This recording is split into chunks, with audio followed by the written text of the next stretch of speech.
So I again welcome anyone and everyone who ever listens to this recording.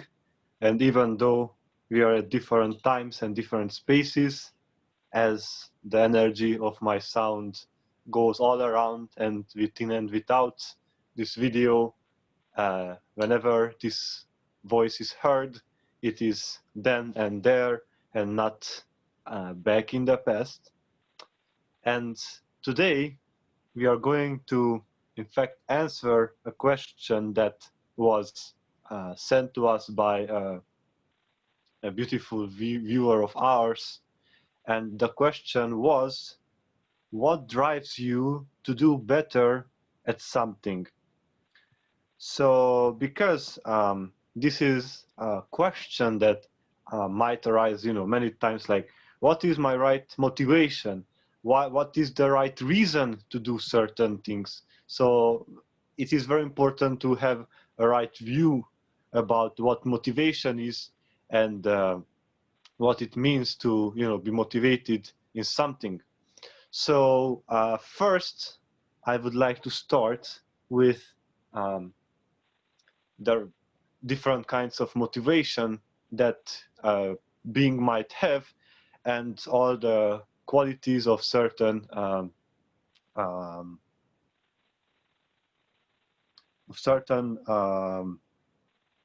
parts of such motivations. So in fact, there are two kinds. If we look at this with this respect, there are two kinds of motivations. There are those motivations which we get from the outside, and there are those motivations that arise out of our inner understanding of things. And thus, let's start with the outside motivation. Now, the outside motivation, again, it is of many kind. When we listen to a being who says we can do it, or normally this is the motivation that we are trying to find from the outside. And this we can do it phrase, can be present in sports, learning, in all kinds of dimensions of the human existence.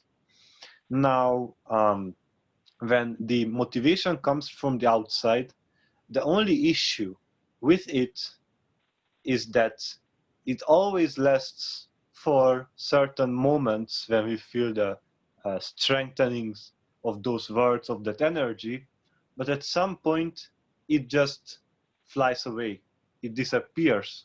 And at that moment we again have to go and fill ourselves with the motivation.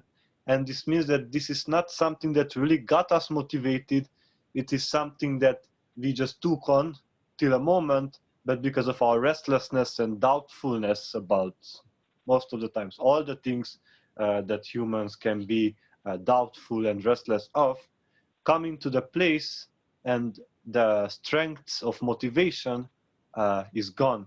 Because in fact, the main enemies of motivation are restlessness and doubt. And sometimes doubt and restlessness come hand in hand, and therefore it's even hard to separate them from one another. So the whole point is that that is not motivation, because in this way motivation can be used as a parallel to self-realization.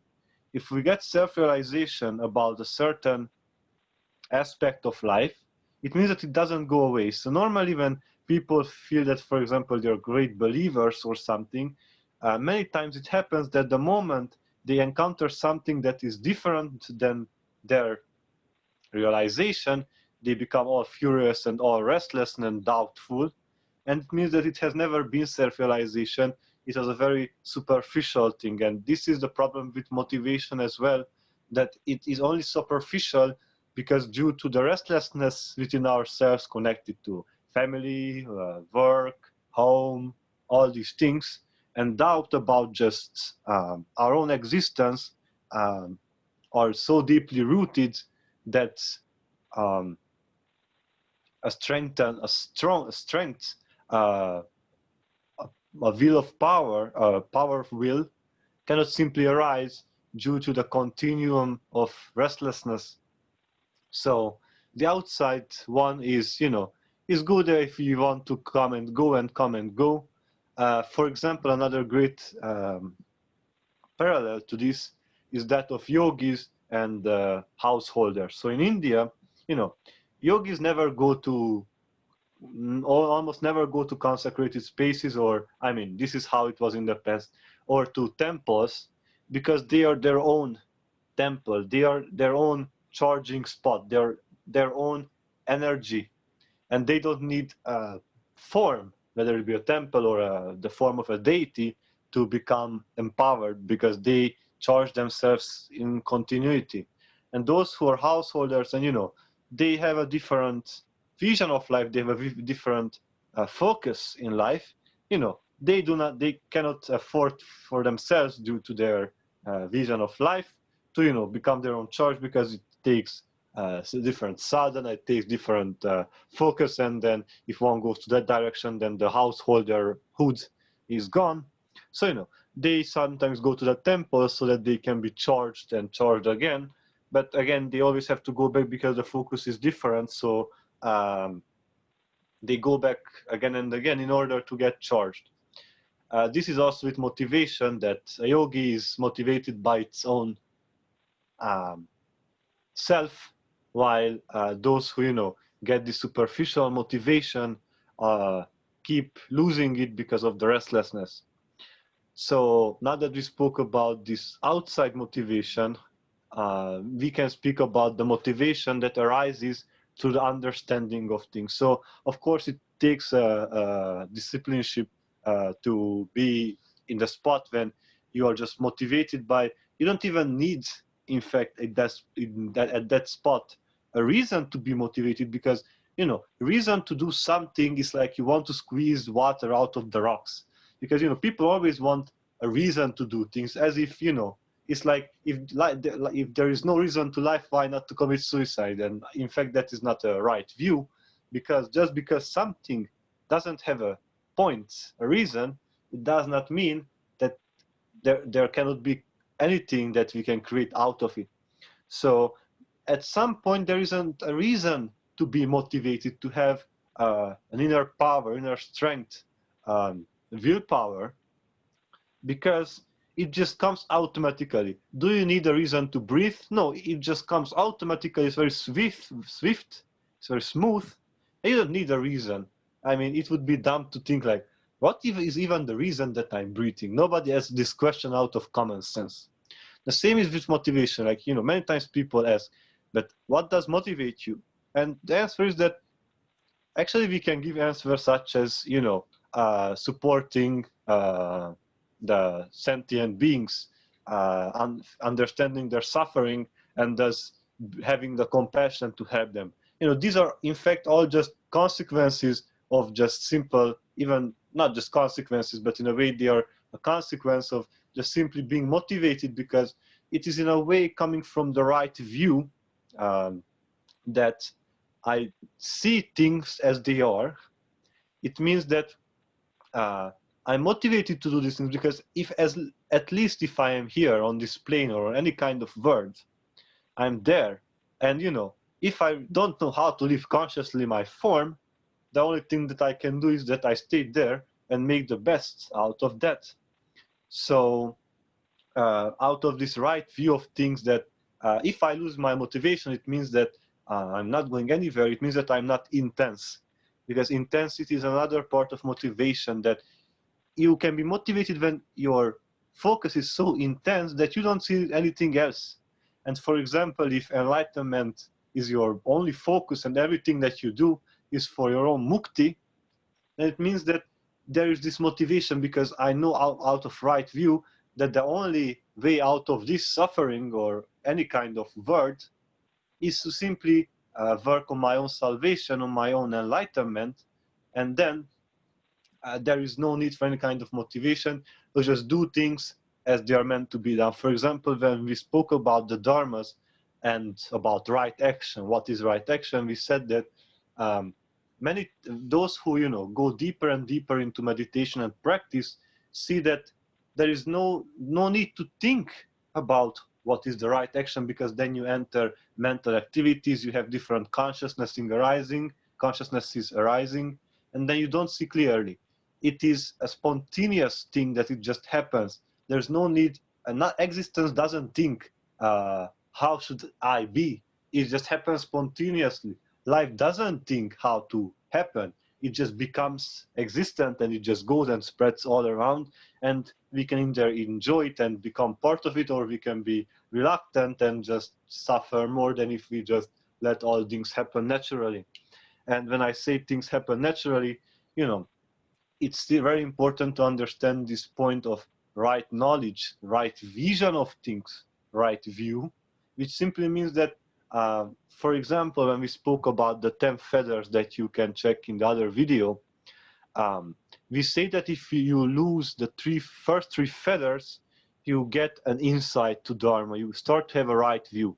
And the right view, the very principle, the very basic elementary right view is told by the first three feathers being, there is no identity, there shouldn't be any doubt in the triple gem, which is the Buddha, Dharma, and Sangha, being the enlightened being, its teaching, and its disciples, is the group of disciples. And the third one, it is the knowing that rituals cannot give you final liberation. So if one really grasps this truth, that these three just fall away, it means that we have a right understanding. It might be that we don't know right away what is the right answer, the right action that shall be performed, because there are other mental factors and hindrances that are still there. For example, the last 7 feathers. Because even if there's only just restlessness, it still means that we are somehow mistaking reality for what it is. Because if we have an absolute understanding about things, it means that what is there to be restless about? If you know everything outside, inside, throughoutly, then there is no need to be restless, because you understand cause and effect. You understand all the chains of happenings. And even if you don't understand, you can simply just know that it is happening for a reason, even if you don't know all the small pieces of the steps of, for example, dependent origination, which is, with other words, the cause and effect. So from this right view arises right speech, right livelihood, right action in general. So this is the motivation that we speak about, that you are so intense and focused that there is this chitta, there is this consciousness that arises, which is simply a knowing. When you know something really well, you don't need outside motivation. You don't need strengthening words from anyone, because in reality, we might say that this is my friend, that is my teacher, that is my dog, or whatever, but we are always alone, in the sense that we always can work on our own enlightenment. Yes, we can share our experience with other beings, but it is still up to them if anything happens after our sharing or not. So speaking about this, when we know something really well, there is no need for motivation, because simply by knowing something, there is an understanding, there is a basis, a foundation within us, in which we have no doubt. Only when we have doubts, we need motivation.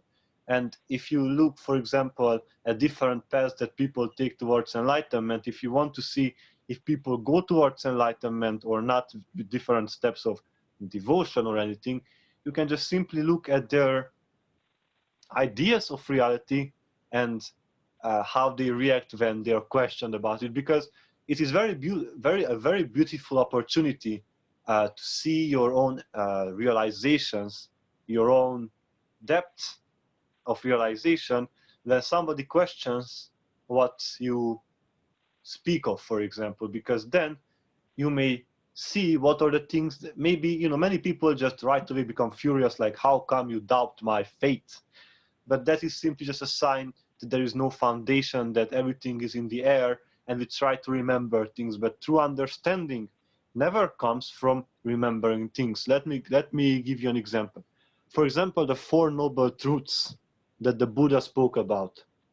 We might try to just memorize them and say, this may be that, I'm not sure. But if we look at the things from a logical sequence of aspects, so the Four Noble Truths, let us just say it first, and then we will give the reason why this is very logical and why this knowing simply brings the foundation. So the first is that there is suffering. This is the very first part of the Four Noble Truths. And if one wants to get rid of everything and wants to be completely free, the first step is to realize that almost constantly, knowingly or unknowingly, there is suffering going on. Even jealousy in very fine ways is suffering. Even when we are happy for material things, is suffering, because we slowly start to get attached to them, and we all know what happens in that aspect. So the very first thing is that we realize there is suffering. The first thing that we have to ask ourselves is, well, if there is suffering, is there a reason to suffering? And in fact, the second of the Four Noble Truths is that there is a reason to suffering, which is greed and sensual desires most of the times. And again, there are like a lot of shades to all these ones. If we speak about a feather, for example, all of them are just constant suffering, but we don't always see them as such. Then if we got to the conclusion that, okay, there's suffering, there's a reason for our suffering, the next question is there a way out of suffering? Because these are, you see, it's very logical. It is never to be memorized, because it's very logical. You can always just look at the sequence of things. Like, if you didn't know about the Four Noble Truths, or you have never read about them, you just start to think logically, like, how is the order, for example? Because in the teachings of the Buddha, there are certain sequences of things, the cause and effect. And for example, in the feathers, there is the sequence of the 10 feathers, and they are not interchangeable. We have spoken about this, that the 10 feathers and their number in the chain, it is very well put there, because it means that you simply cannot interchange. Let's say you cannot give up ill will earlier than sensual desire, because if, for example, there's a sensual desire and you don't get it, you might have aversion right away. So it means that it is impossible to give up ill will earlier than sensual desire. Just an example. So the question arises, is there a way out of this? And then the next step is that you realize, yes, there is a way out of it. And okay, now the Buddha said that the way out of it is the Noble Eightfold Path. It's not important to go into this right now. So, he said, there is suffering. There's a reason to suffer. There's a reason why we suffer. There is a way out of suffering, and the way out of suffering is to be presented by me, and me speaking about Dharma.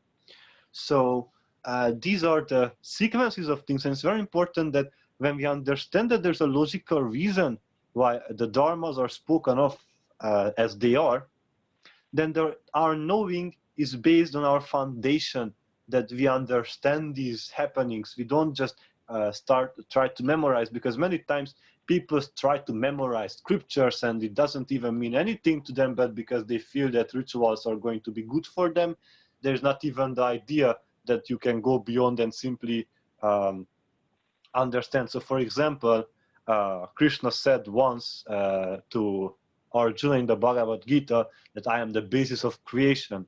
And then people, try to memorize, and many times they don't even get what it is. Like, why is it relevant to you? People recite so many sutras and scriptures over and over as if it had any kind of meaning to them. Just because you know that a god got enlightened some 1,000 years ago, good for them, but why is it relevant to you?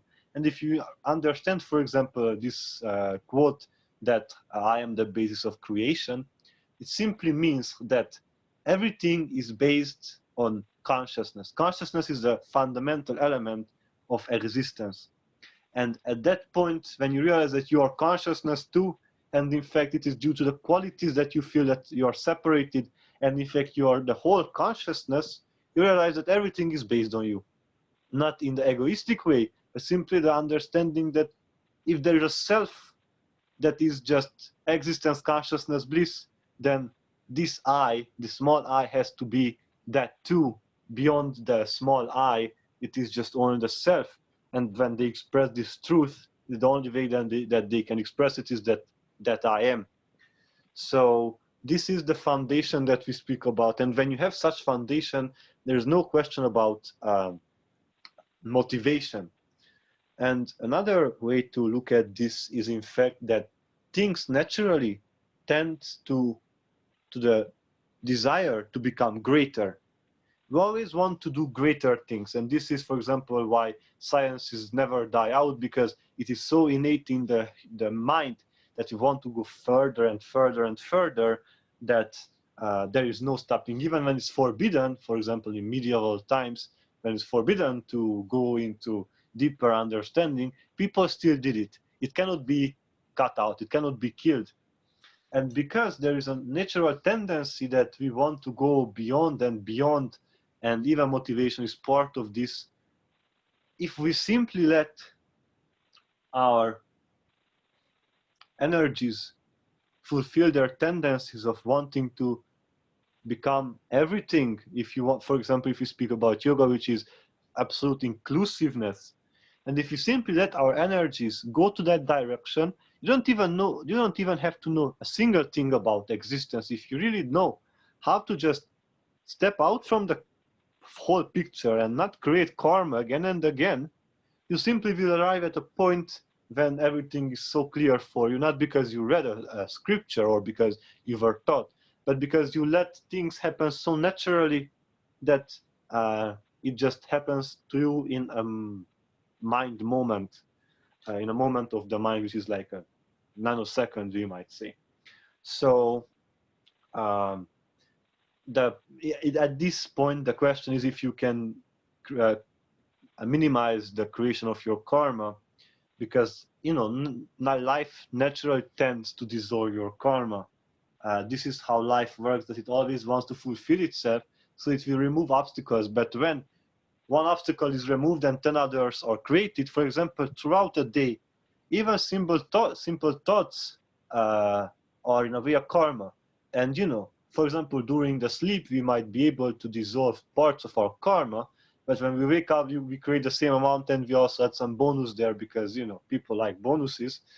And this is why this samsara keeps going on and on, because life simply is so suppressed, is so there's a lot of friction within this small life, which we call me or I, and that big life, which is the cosmos.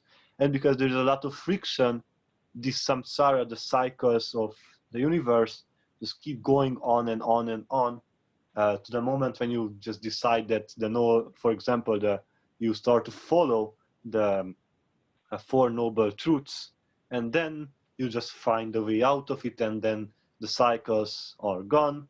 And for example, then in the tradition of yoga, such a being is called Kalabhairava, which means that being which has gone beyond the cycles of time. Kala meaning time.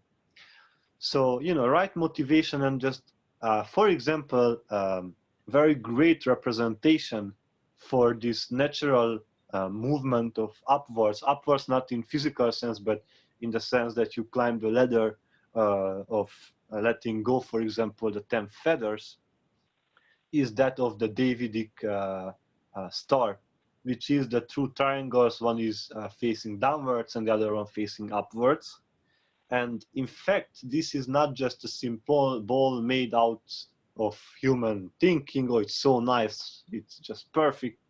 It's in fact, if, for example, we keep looking at the heart chakra, we keep concentrating there, and we do certain practice, we can simply see that, in fact, the reason why people always draw the heart chakra as the circle, and within the circle you have an up-facing triangle and a down-facing triangle imposed on one another, it is because this is the heart chakra, because out of the 7 that is in the middle, there are 3 above it and 3 below it. And it is simply that things that are not omnipresent in nature, or at least things that don't feel that they're omnipresent in nature, always want to go towards that. And that which is omnipresent, it doesn't move anywhere, doesn't get anywhere, but it wants to become part of everything. It's just like, for example, air. If you have a vacuum and you open the vacuum, immediately air wants to go in, because let's say this is our example of omnipresence. And then air doesn't move anywhere because it's everywhere, so it will instead try to become part of everything. Wherever it can go, it will go. And the same is with the divine, that it doesn't move anywhere. It just becomes part of everything, because this is the nature of the divine, we might say. And all those beings are trying to reach the divine, which is the up-facing triangle. And the divine being, beyond everything, just becomes everything, becomes the self of everything, we might say like that. And then this is the symbol that was given, that the 2 triangles impose on one another, because this is where these 2 tendencies, let me say like that, meet each other. So the Davidic line is also should be a symbol that Jews in the past had, that we always want to constantly go towards the divine and incarnate the divine, become the divine, and then for us there won't be any difference between this word or Brahman itself or anything, because everything becomes the divine. And this is the natural tendency of things.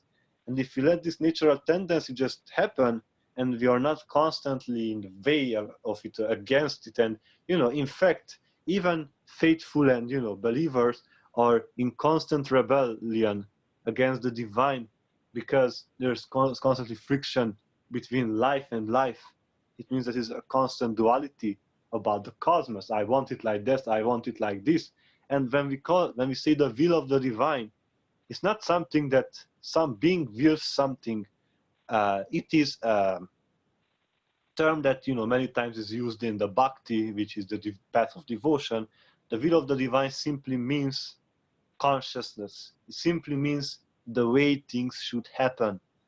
And when you just let this, you just step in the stream. This is the word, the stream enterer, Sotapanna in the tradition of the Buddha. When somebody leaves the first 3 feathers, then you enter in the stream. It means that there is no turning back. When you enter the stream just pushes you. It keeps pushing you. There is no turning back. This is what it means. So, when we enter into the stream, we just are, we are shown what to do and what is the right action out of our right view of things. For example, that we know that there is no self, there is no constant self of things. There is just the 5 aggregates, which then create the impression of any kind of I-ness. So, for example, if we know that, we understand that, for example, the ill will of others is nothing else than just a consequence of suffering out of the 5 aggregates and our identification with the 5 aggregates. And so this, to conclude and just summarize it, this motivation, when you're so motivated, you don't even think about, oh, am I motivated? Am I not motivated? This question arises only when you have doubts and restlessness about things. When you have a right understanding and right view on things, then there is no such thing as wanting to get more motivation, because the moment you search from the word for motivation, the word itself is an illusion. All the beings in itself are in some kind of dust, let us say like it. And of course, there are those who have gone beyond that, and those are the enlightened beings, masters, avatars, gurus, a large number of beings. And those beings will not give you motivation. They will tell you, this is the path. If you do this, there is no question about your enlightenment. So, whenever you want motivation from the outside, you will get just the same restless and doubting people who will tell you something that anyway didn't work for them. So, as a great guru of our time said, in life, everybody wants to teach you something that didn't work for them, which simply means that people go around their philosophies and their all these ideas, but it is not out of self-realization. So when you ask for an opinion from someone, you will just get a quality for you. Then you may just make it part of yours, or you can just neglect it. And this is the problem, that you will always constantly go, whenever you ask for opinions, you will just see a very large scale of possibilities, and that is what you will see. And most of the opinions, in fact all of the opinions, are just qualities put in other colors. This is just the colorings of thoughts and emotions and thought processes and all those aggregates. And therefore, when you want to decolorize your thoughts, which simply means that you want to see things crystal clear as they are, if you want to do that, outside help, such as opinions and views on things like this is my view, that is your view, blah, blah, it simply cannot help, because you just try to add another color, which might be not a dark blue, but a bright blue, and you might think that you're closer, but as long as it's a view, you can say the right thing out of the wrong understanding as well. Just it happens to be like that. It normally happens that people understand smaller truths, and then the next step is to go towards greater truths, but it doesn't happen all the time. So this is why, for example, in many monasteries, it is simply forbidden to read any kind of scripture, because, as the great Shankara said, if you don't know reality, reading scriptures has no fruit. If you only anyway know reality, then scriptures again have no fruit, because then you know all of what it is all about. So what is the point? So in none of the 2 points there is a reason to know scriptures, because scriptures will give you a direction, let us say like that. But even the scripture can be mistaken if there is no being who has an authoritative voice, that there is a right understanding of things, that there is self-realization in that. And when there's self-realization, scriptures will give you a very beautiful um, path, and then it is up to you at the next step that you go, then you find what you actually wanted, or you just think that it is just a big nonsense, and then you keep on suffering. So as a conclusion, it is always the continuous practice of any kind of yoga or any kind of right view that will lead to self-realization, and no scripture can enlighten one. And this is why all people always speak about the within. This is within you, but still many people still look uh, for the outside. Like people say, like it's within you, but they get so angry when something from the outside comes. It shouldn't matter for you what comes from the outside when you're deeply rooted into the right understanding of things. So this within has to be taken just as it it it becomes born within you, that understanding of what motivation, real motivation should be, because even this word is so widely and loosely used, like there's not even a point in using it. And this is why instead we use the word willpower, that you have this right understanding and the power to manifest certain things. So if there's anything that any of the mothers present would like to ask or anything, then please.